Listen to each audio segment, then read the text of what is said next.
Bonjour, bienvenue sur république-it.fr. Nous recevons aujourd'hui Jean-Marie Séguré. Monsieur Séguré, bonjour. Bonjour.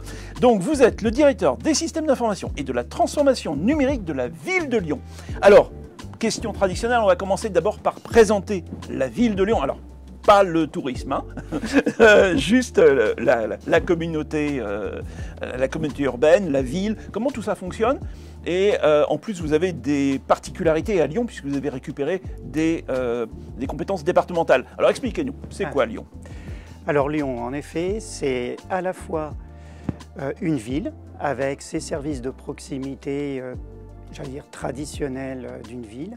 Et en parallèle, il y a en effet la métropole de Lyon qui est issue, comme vous l'avez indiqué, d'une communauté urbaine. Mais également, ça c'est l'originalité lyonnaise, qui a récupéré aussi les compétences du département. Donc une grosse entité qui travaille de concert avec la ville, mais j'allais dire pour l'essentiel, chacun a ses zones de compétences. La ville, la quotidienneté des usagers, des citoyens, la proximité, la métropole davantage orientée sur l'aménagement du territoire, la mobilité, l'environnement, mais on a aussi des compétences partagées. Par exemple, la métropole de Lyon a pour l'essentiel l'espace public, mais la ville de Lyon gère l'éclairage urbain. Pareil pour l'urbanisme.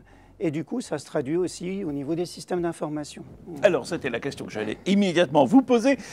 Précisément, l'organisation IT, comment vous... Alors, vous répartissez les rôles, bien évidemment. Et il y a une DSI à la métropole, une DSI à la ville. Complètement. Mais pour autant, parce qu'en effet, comme je vous l'ai dit, ces deux entités ont des missions propres, des finalités propres. Donc effectivement, chaque entité a sa DSI, son ou ses data centers, mais pour autant, on coopère beaucoup et j'allais dire de plus en plus. On a beaucoup de démarches mutualisées, des groupements de commandes par exemple, le partage de ressources, en premier lieu la fibre optique par exemple, et puis on est amené à partager ou co-construire certains systèmes d'information là où il y a des interactions fortes entre ces deux entités-là. Et en premier lieu, actuellement, enfin depuis que je suis à la ville de Lyon, on a un très gros projet commun qu'on appelle le territoire numérique ouvert avec un autre partenaire, le syndicat informatique qu'on appelle le CITIV, qui regroupe des villes de la banlieue lyonnaise. Et du coup, à nous trois, on crée un écosystème très riche pour avoir... Et on a mis en place un environnement collaboratif alternatif à Microsoft. Donc, beaucoup de coopération et ça se renforce. Alors, ça tombe bien que vous me parliez de ça, parce que j'allais vous demander quelle était votre architecture générale. Parce que, évidemment, la problématique numéro 1 lorsqu'on a une collectivité locale, c'est toutes les problématiques de souveraineté. Donc, le recours au cloud, c'est quand même pas évident. Donc, comment vous faites? Vous avez dit des data centers chez vous et à la métropole, dans les autres villes également, je présume. Mais est-ce que c'est la totalité du système d'information? Et comment ça se passe finalement? Qu'est-ce que vous avez dans votre système?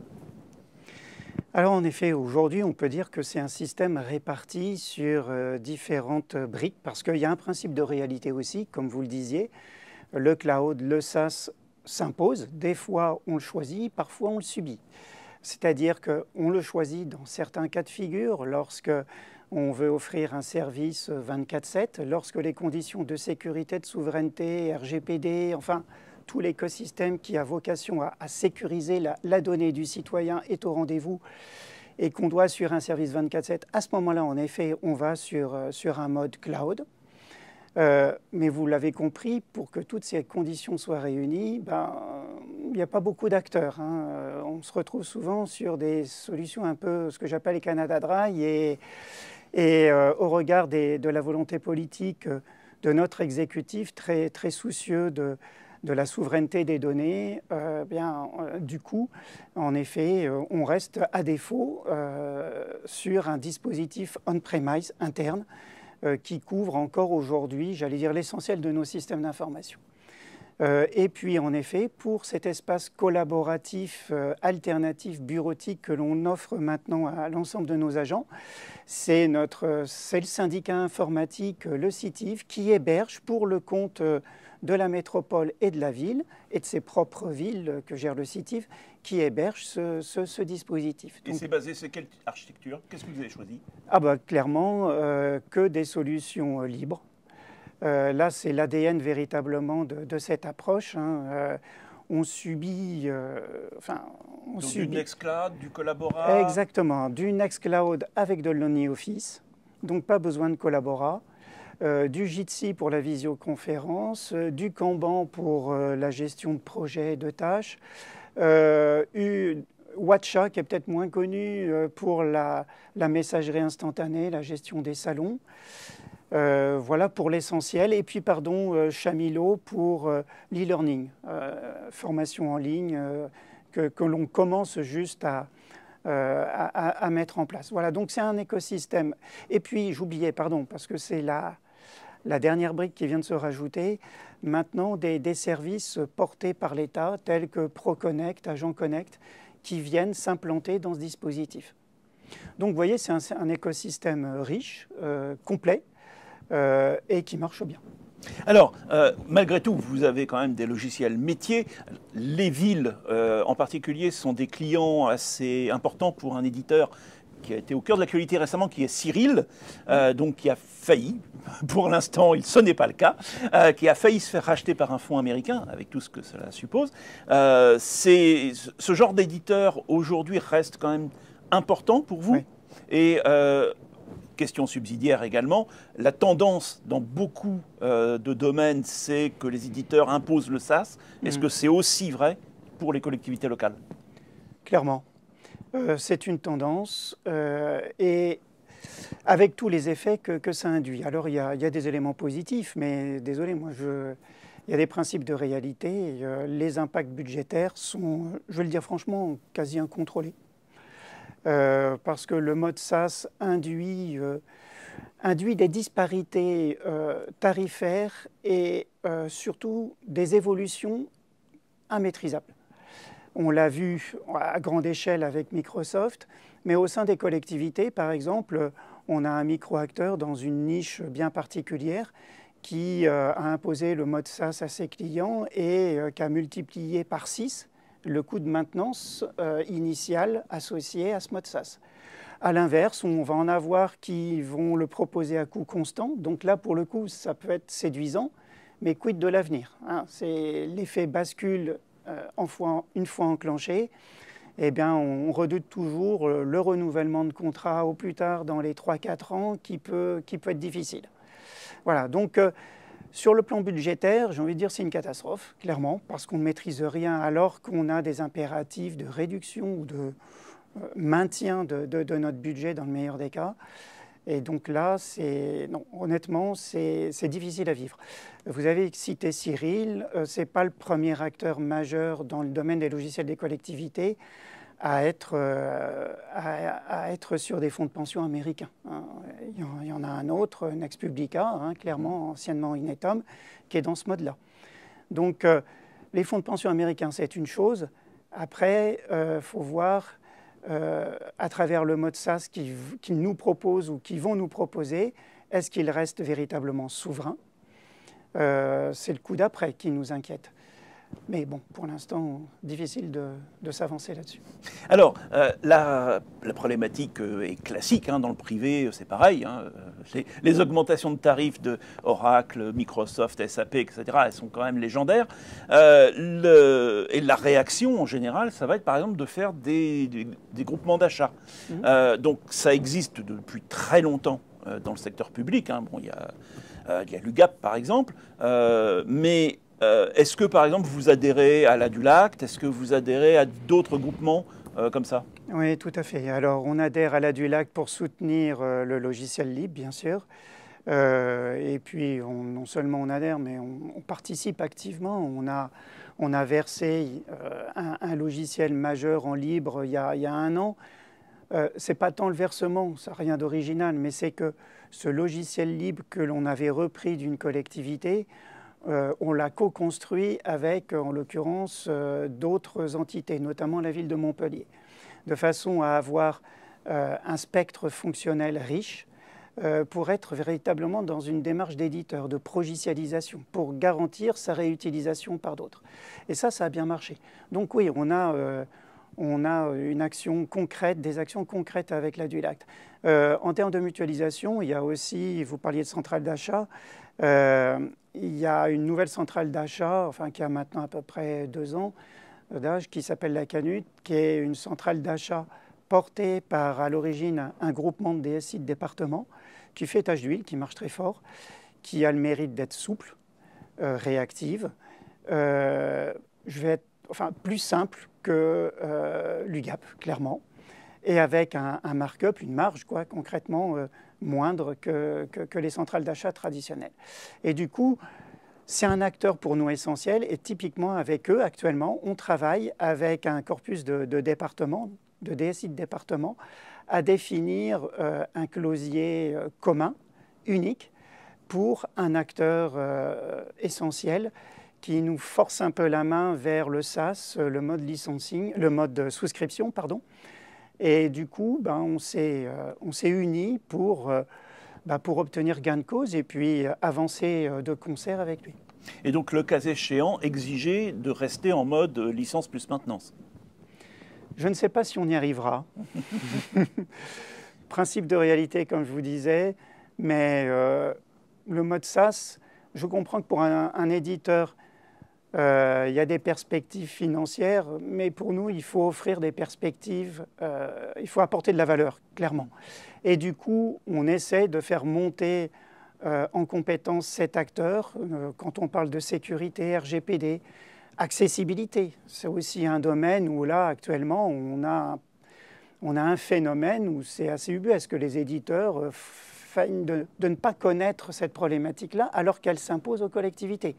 Donc bon, à un moment donné, on dit stop, on veut bien que vous changiez les règles du jeu, mais on a quelque chose à vous amener. Si on n'obtient pas gain de cause, eh bien, on en tirera les conclusions et peut-être que le référencement à la Canut ne se fera pas. Enfin, voilà, on en est là. D'accord. Donc, c'est plutôt une bonne chose. Vous me rassurez en tant que contribuable. Alors, malgré tout, lorsque l'on adopte des solutions alternatives, et c'est en particulier vrai sur tout ce qui est bureautique et collaboratif, où c'est un secteur qui est très sensible pour les utilisateurs finaux, qui explique d'ailleurs que Microsoft Office est à ce point partout. Comment vous faites pour gérer finalement la bascule? Parce que, il y a les formats de documents, ça aujourd'hui on sait gérer, mais le format d'utilisateur, c'est peut-être un petit peu plus compliqué. J'aime bien cette image, oui, complètement. C'est beaucoup plus compliqué, avec beaucoup de paradoxes. C'est-à-dire que avant qu'on se pose la question d'aller vers des alternatives, on se plaignait toujours que finalement, on payait cher des licences Microsoft, Office en particulier, avec une utilisation par rapport au potentiel de ces logiciels, finalement une utilisation marginale. On se disait, j'ai toujours entendu dire, on utilise 15-20% des potentialités de ce type d'outils. Maintenant que quand l'on propose une alternative où là, pour le coup, on va se focaliser sur les fonctionnalités essentielles, tout d'un coup, il y a un ressenti, perte de confort, d'incertitude, alors que finalement, l'utilisateur va retrouver l'essentiel de ces fonctionnalités. Alors nous, ce qui nous a franchement facilité la démarche à travers TNO, le territoire numérique ouvert dont je vous ai parlé tout à l'heure, c'est qu'on a commencé par proposer de nouveaux services aux utilisateurs à travers Nextcloud OnlyOffice avec notamment ce qu'on appelle la coédition. Le partage de fichiers et la coédition sans passer par la case DSI pour allouer des espaces, des droits et ainsi de suite. Donc ça a été une bouffée d'oxygène pour les utilisateurs. Et du coup, comme ça a embarqué OnlyOffice, on a nos premiers milliers d'utilisateurs qui sont allés spontanément utiliser, consommer ces services pour leur faciliter la vie. Donc dans un deuxième temps, quand on leur a amené le desktop, le bureau chez eux, enfin sur leur poste de travail avec OnlyOffice, alors on a eu des réactions premières qui étaient de dire « mais c'est pas possible, je ne peux pas me passer de Microsoft Office ». Et on leur a dit gentiment, mais écoute, depuis 1 an, tu travailles sur NeoFIS en ligne, tu t'en es pas rendu compte. Sincèrement, là, l'essentiel des utilisateurs ne percevaient pas vraiment la différence. Ils s'étaient parfaitement acclimatés au NeoFIS online et du coup, ça a facilité les choses. Bon, ça, c'est le côté sympathique des choses. Après, en effet, on a des utilisateurs qui ont des utilisations très poussées dans certains domaines. Ça peut être sur de la présentation avec PowerPoint ou sur du calcul sous Excel avec ces fameuses macros, où là, pour le coup, il faut qu'on travaille au cas par cas. Et principe de réalité, on sait que d'ici mars 2026, on aura migré grosso modo 80% de nos utilisateurs dans cet écosystème alternatif. Alors, la ville de Lyon a aussi une autre caractéristique, c'est que depuis les dernières élections municipales, vous avez une municipalité qui est à majorité écologiste. Je présume que du coup, le Green IT est devenu un peu une priorité. Quand on a ses propres data centers, là, du coup, on doit s'en occuper nous-mêmes. Donc, comment vous avez fait? Quelle a été votre approche? Et non seulement la municipalité est sensible en effet à l'impact du numérique, mais une particularité, une anecdote, quand je suis arrivé à la ville de Lyon, la première semaine de mon arrivée, on m'annonce que le maire va présenter la stratégie numérique de la ville. Première fois où je vois un maire et l'adjoint en charge du numérique s'adresser à l'ensemble des agents pour porter ces sujets-là, avec une véritable stratégie, avec 5 axes bien déclinés. Et très honnêtement, le maire expliquait aux agents, sans prise de notes, sans rien, exactement ce qu'il comptait faire à travers ces 5 axes stratégiques. Ça ne s'est pas fait tout seul, hein. Il y a eu une bonne année de préparation avec des ambassadeurs du numérique, des acteurs externes, des experts qui sont venus co-construire cette démarche.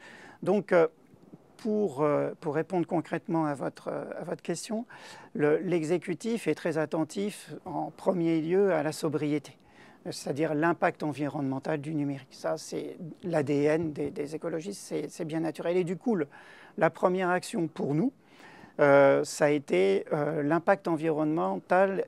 On ne l'a pas inventé. Il y a eu un audit, un audit carbone qui a été fait à la ville de Lyon, qui est en droite ligne de ce qu'a pu faire l'ADEME sur le plan national, qui a démontré que effectivement, c'est les équipements, le hard comme on dit, qui représente l'impact carbone le plus important. Donc du coup, on s'est focalisé sur le matériel le plus largement répandu, c'est-à-dire les équipements de travail des utilisateurs, à savoir les PC, les écrans, les smartphones et les imprimantes.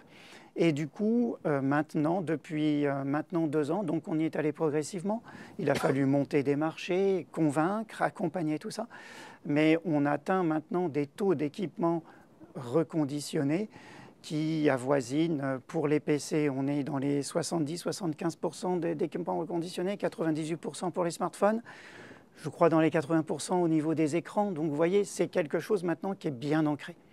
Et bien sûr, avec le soutien, le sponsoring des élus, de l'exécutif et de l'ADG qui est exemplaire dans ce domaine. Alors, pour terminer, dernière question. Finalement, aujourd'hui, les perspectives pour vous, c'est quoi? Quels sont vos défis et vos grands projets? Alors, les défis sont multiples, parce que, comme je vous le disais, il y a un cadrage budgétaire qui fait que nos marges de manœuvre restent relativement étroites, mais pour autant, on a une orientation générale portée par l'exécutif et puis qui est dans l'air du temps, qui est de vouloir simplifier la démarche des usagers. Ce n'est pas nouveau à la ville de Lyon, on a un CRM, une gestion de la relation usager qui fonctionne, qui a été mise en place il y a une vingtaine d'années. La nouveauté et l'accent est mis sur la logique de vouloir au maximum simplifier cela. Ça veut dire quoi? Ça veut dire qu'il faut renforcer les alternatives au tout numérique. C'est l'accessibilité pour les personnes exclues du numérique. Quand on propose un téléservice, toujours avoir en tête de ne pas dégrader le dispositif traditionnel. Ça, c'est le premier élément. Simplifier, c'est aussi ne pas obliger nécessairement l'usager à créer un compte pour avoir un suivi, pour des démarches simples, libres, à lui de se dire, bah, voilà, je fais une demande, mais je n'ai pas besoin de me déclarer, m'authentifier pour avoir ce suivi. Il y a aussi, vous avez parlé tout à l'heure de la métropole, cette relation avec la métropole qui est de plus en plus intégrée. Et nécessairement, la relation usagée doit mieux s'imprégner. Donc là aussi, on a des chantiers autour de ça. Et puis, dernier élément, renforcer ce qu'on appelle le portail famille, toujours dans cette logique de décloisonner et offrir un maximum de services communs en visant en premier lieu les familles. Voilà. Ça, c'est un chantier, vous l'avez compris, très orienté métier, stratégique pour la collectivité. Et qui du coup aurait fait plaisir à l'ancien défenseur des droits, Jacques Toubon, qui était très attentif à ce genre de choses. Et donc vos autres défis ? Alors les autres défis, c'est, on va dire, dans la continuité de ce qu'on a entrepris, c'est-à-dire que je vous ai parlé de sobriété au regard de l'étiquette politique. Sobriété, souveraineté, ça va de pair, parce que sans souveraineté, il y a nécessairement un lobbying, une obsolescence technique qui est programmée, si j'ose dire. Donc il y a besoin de reprendre en main cette souveraineté. Donc on va poursuivre ça.